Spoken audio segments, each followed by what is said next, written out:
So this is part 6 of Roald Dahl's Danny, the Champion of the World. Mr. Victor Hazel. The following Friday, while we were having supper in the caravan, my father said, "If it's all right with you, Danny, I'll be going out again tomorrow night." "You mean poaching?" "Yes." "Will it be to Hazel's Wood again?" "It'll always be to Hazel's Wood," he said. "First, because that's where all the pheasants are. And second, because I don't like Mr. Hazel one little bit, and it's a pleasure to poach his birds." I must pause here to tell you something about Mr. Victor Hazel. He was a brewer of beer, and he owned a huge brewery. He was rich beyond words, and his property stretched for miles along either side of the valley. All the land around us belonged to him. Everything on both sides of the road. Everything except our small patch of ground on which our filling station stood. That patch belonged to my father. It was a little island in the middle of the vast ocean of Mr. Hazel's estate. Mr. Victor Hazel was a roaring snob, and he tried desperately to get in with what he believed were the right kind of people. He hunted with the hounds and gave shooting parties and wore fancy waistcoats. Every week he drove his enormous silver Rolls Royce past our filling station on his way to the brewery.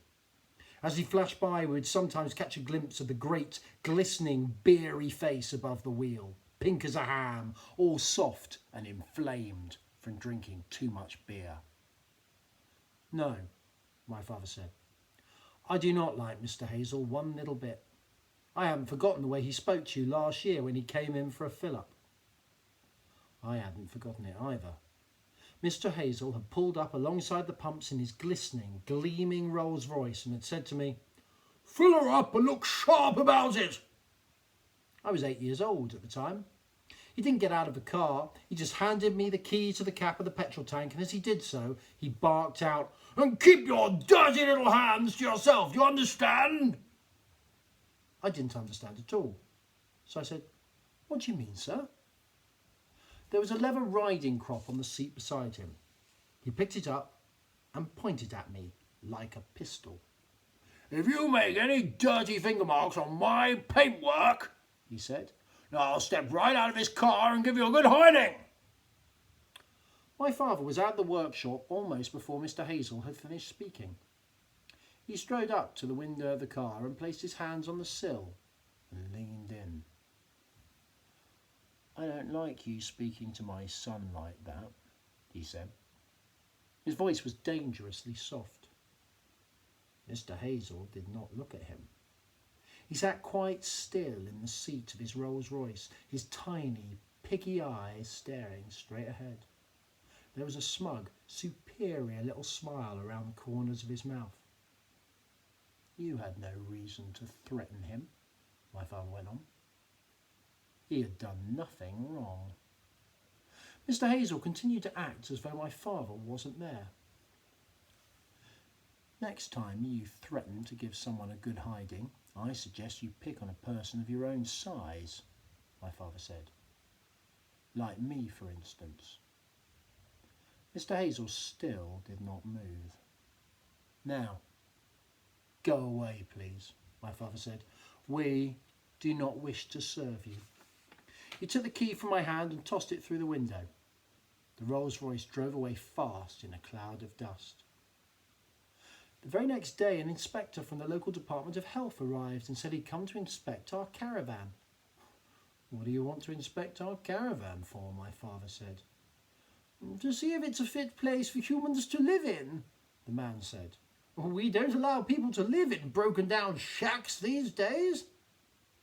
My father showed him the inside of the caravan, which was spotlessly clean as always and as cosy as could be, and in the end the man had to admit there was nothing wrong with it. Soon after that, another inspector turned up and took a sample of petrol from one of our underground storage tanks. My father explained to me they were checking to see if we were mixing some of our second-grade petrol in with the first-grade stuff, which is an old dodge practiced by crooked filling station owners. Of course, we were not doing this. Hardly a week went by without some local official dropping in to check up on one thing or another, And there was little doubt, my father said, that the long and powerful arm of Mr. Hazel was reaching out behind the scenes and trying to run us off our land. And so, all in all, you can see why it gave my father a certain pleasure to poach Mr. Victor Hazel's pheasants. That night we put the raisins into soak. The next day was poaching day, and don't think my father didn't know it. From the moment he got out of his bunk in the morning, the excitement began to build up inside him. This was a Saturday, so I was home from school, and we spent most of the day in the workshop decarbonising the cylinders of Mr. Pratchett's Austin 7. It was a great little car, born in 1933. A tiny miracle of a machine that ran as sweetly as ever, though it was now more than 40 years old. My father said that these Austin 7s, better known as their time as baby Austins, were the first successful mini cars ever made. Mr. Pratchett, who owned a turkey farm near Aylesbury, was as proud as he could be of this one, and he always brought it to us for repair.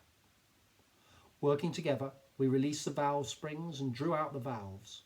We unscrewed the cylinder head nuts and lifted off the head itself.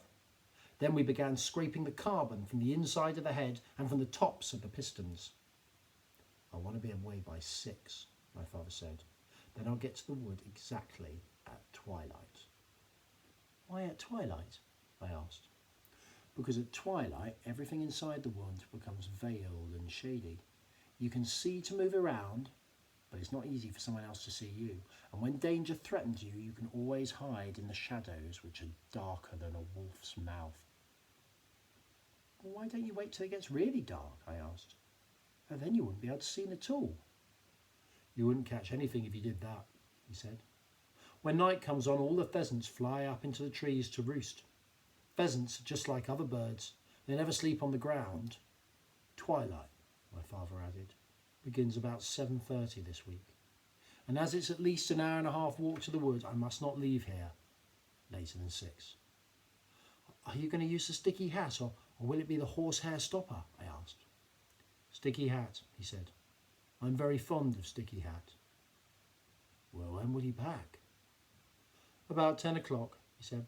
10:30 at the latest. I promise you I will be back at 10:30. Are you quite sure you don't mind being left alone? I'm quite sure, I said, but will you be all right? You will be all right, won't you, Dad? Don't you worry about me, he said, putting his arm round my shoulders and giving me a hug. But you said there wasn't a man in your dad's village that didn't get a bit shot up by keepers sooner or later. Oh, my father said. Yes, I did say that, didn't I? But in those days there were lots more keepers up in the woods than there are now.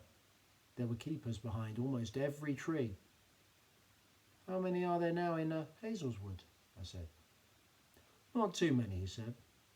Not too many at all. As the day wore on, I could see my father getting more and more impatient and excited.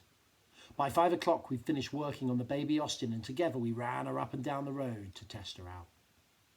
At 5:30, we had an early supper of sausages and bacon, but my father hardly ate anything at all. At 6 o'clock precisely, he kissed me goodbye and said, Promise not to wait up for me, Danny. Put yourself to bed at 8 and go to sleep, right? He set off down the road, and I stood on the platform of the caravan watching him go. I loved the way he moved. He had that long, loping stride all countrymen have who are used to covering great distances on foot. He was wearing an old navy blue sweater and an even older cap on his head. He turned and waved to me. I waved back. Then he disappeared round a bend in the road.